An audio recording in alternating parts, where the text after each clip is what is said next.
সাইয়েদনা ইব্রাহিম আলাইহিস সালামের কথাটা একটু খেয়াল করেন তো, বলেন তো ওনার জীবনে পরীক্ষা কেমন ছিল, বেশি না কম? ওনার জীবনের পরীক্ষা থেকেই তো আমরা এই শব্দটা ব্যবহার করি, আমরা বলি অগ্নি পরীক্ষা। কি বলি? মানে আগুনে নিক্ষেপ করা হয়েছে সাইয়েদনা ইব্রাহিম আলাইহিস সালামকে, তাও স্বাভাবিকভাবে না, উলঙ্গ করে, ন্যাকেট করে ওনাকে অপমানিত করবার জন্য ওনার গায়ের জামা কাপড় খুলে উলঙ্গ অবস্থায় আল্লাহর খলিল সাইয়েদনা ইব্রাহিম আলাইহিস সালামকে অগ্নিকুণ্ডে নিক্ষেপ করা হয়েছিল। এরকম এক্সপেরিয়েন্স এই অডিটোরিয়ামের ভেতরে আমাদের কখনো হয়েছে? তাইলে সাধারণ মানুষের জীবনের পরীক্ষা আর নবীদের জীবনের পরীক্ষার মধ্যে পার্থক্য আছে না নাই? ওই পরীক্ষায় উনি পাশ করে ফেললেন। ৮৬ বছর পর্যন্ত আল্লাহর কাছে দোয়া করলেন, আল্লাহ আমাকে একটা নেককার সন্তান দাও। আল্লাহ সন্তান দেয় না।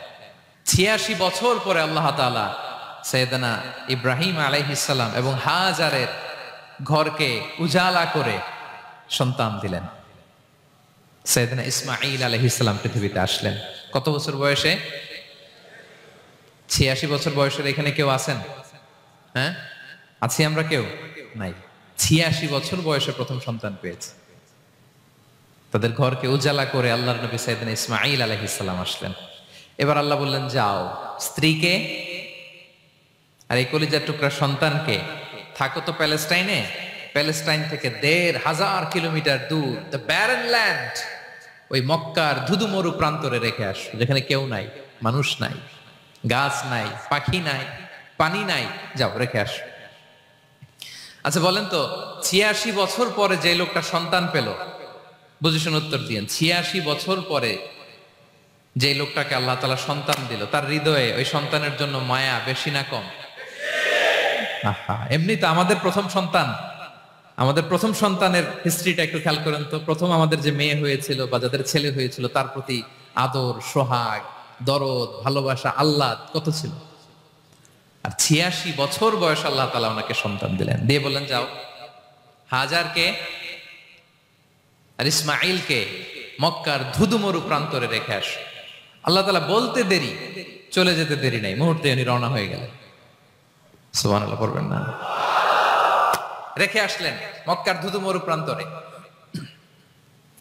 এবার আল্লাহ বললেন, যাও রিটার্ন ব্যাক টু প্যালেস্টাইন, প্যালেস্টাইনে চলে যাও। চলে গেলেন, হৃদয়টা ভেঙে খান খান। অনেক বছর পরে আল্লাহ তাআলা আবার অনুমতি দিলেন, যাও এবার ছেলেকে দেখে আসতে পারো, যাও প্যালেস্টাইন থেকে আবার মক্কায় যাও।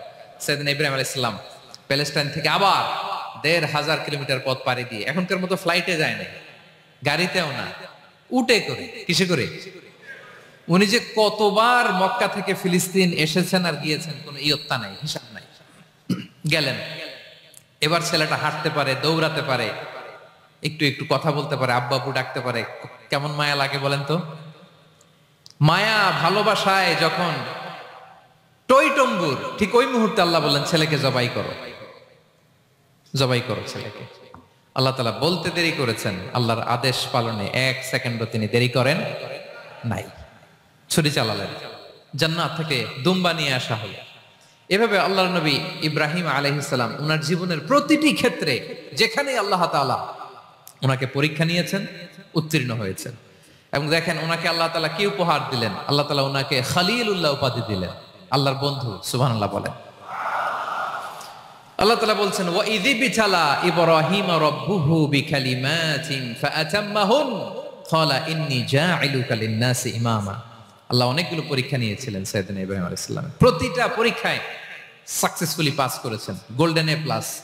আল্লাহ বলেন, ইন্নী জাঈলুকা লিন-নাসি ইমামা, I'm gonna make you the leader for the entire human being. I'm gonna appoint you as a leader for the entire universe. গোটা বিশ্বের জন্য, গোটা মানবতার জন্য আমি তোমাকে লিডার বানায় দিলাম। ইযামুল জাযাই মা'a ইযামিল বালা। পরীক্ষা যত বড়, ওই পরীক্ষায় পাশ করলে ওইটার ফলাফল ও প্রতিদানও বড়। তাহলে দেখেন প্রিয় ভাইরা, সাইয়েদনা ইব্রাহিম আলাইহিস সালামের জীবনে পরীক্ষার কোনো শেষ ছিল না। আমি আপনি কোথায়? আল্লাহর খলিলের জীবনে যদি এত পরীক্ষা থাকতে পারে, আমি আপনি কোথায় বলেন তো?